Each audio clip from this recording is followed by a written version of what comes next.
বিশ্ববিদ্যালয়ের অফিসিয়াল ওয়েবসাইটে জুলাই কর্নার সংযুক্ত করা হয়েছে এবং সেখানে জবিয়ানদের অবদান তুলে ধরা হবে এবং এখনও হচ্ছে। ক্যাম্পাসের সৌন্দর্য বৃদ্ধির জন্য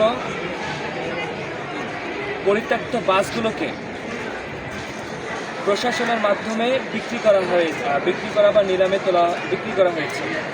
সেনাবাহিনীর সাথে বসে দ্বিতীয় ক্যাম্পাসের কাজের অগ্রগতি সম্পর্কে খোঁজখবর নেওয়া হয়েছে এবং প্রশাসনের মাধ্যমে ইউজিসির সেকেন্ড ক্যাম্পাসের সেকেন্ড ফেজের কাজ ডিপিপিতে জমা দেওয়া হয়েছে।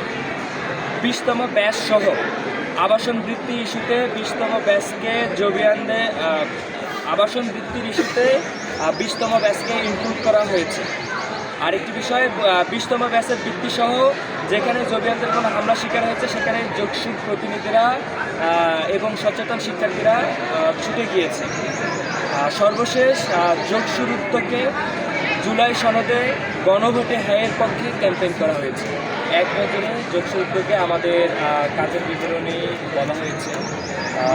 এই ছিল আমাদের সংক্ষিপ্ত সময়ে কাজের বিবরণী। আমরা আমাদের চলমান কাজগুলো এখন পর্যন্ত করে যাচ্ছি, যদিও আমরা এখন পর্যন্ত যেভাবে প্রশাসনের সহযোগিতা পাওয়ার কথা ছিল সেভাবে আমরা পাইনি। তবে আমরা কাজ কোনোভাবে আটকে রাখিনি, আমরা আমাদের কাজগুলো চলমান রেখেছি। খুব শীঘ্রই ইনশাল্লাহ আমরা আমাদের দৃশ্যমান কাজগুলোকে আরও গতিশীল করার চেষ্টা করব। তো ধন্যবাদ সাংবাদিক প্রিয় ভাইদের।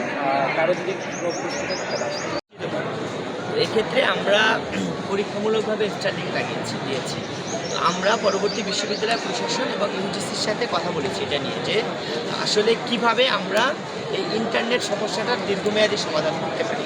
এই স্টারলিংক এখন দিলাম, 2 দিন পরে বন্ধ হলো, এইটা আসলে স্থায়ী কোনো সমাধান নয়।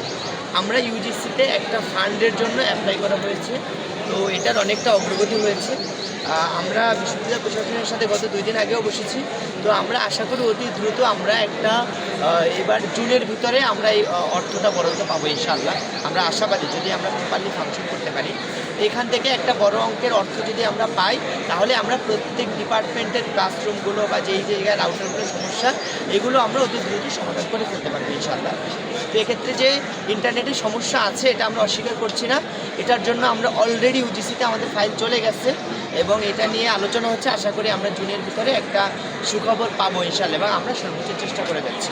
2 নম্বর বিষয় হচ্ছে, আমরা যকসুর পক্ষ থেকে নির্বাচিত হওয়ার পরপরই আমরা ধর্ম মন্ত্রণালয়ে যোগাযোগ করি যে আমাদের ক্যাম্পাসে যে মসজিদটা আছে এটা আসলে খুবই পুরনো একটা বিল্ডিং, যেটা আসলে মসজিদের যে সুন্দর একটা স্ট্রাকচার থাকার কথা এটাও নেই। তো পরবর্তীতে আমরা 20 কোটি টাকার একটা প্রজেক্ট পাই ওখান থেকে, যে আমাদেরকে মসজিদ নির্মাণের জন্য 20 কোটি টাকা দেবে। কিন্তু অত্যন্ত দুঃখের সাথে আপনাদেরকে জানাতে হচ্ছে, বিশ্ববিদ্যালয় প্রশাসন আমাদেরকে মসজিদ নির্মাণের জন্য জায়গা দেয়। তারা বলছে যে জায়গা সংকট আছে, এই মসজিদ নির্মাণের জন্য জায়গা দেওয়া আসলে পসিবল না, যার কারণে আমাদের সেই প্রজেক্টটা এখনও আমরা কনফার্ম করতে পারিনি। আমরা এখনও যোগাযোগ চালাচ্ছি। আপনারাও যদি সহযোগিতা করেন, যদি বিশ্ববিদ্যালয় প্রশাসনকে অতি দ্রুত সময়ের ভিতরে প্রজেক্টটা অন্য কোথাও যাওয়ার আগে যদি আমরা রাজি করাতে পারি জায়গার বিষয়ে, তাহলে আমরা 20 কোটি টাকার এই প্রজেক্টটা জগন্নাথ ইউনিভার্সিটি নিয়ে আসতে সক্ষম হবে ইনশাআল্লাহ। জি।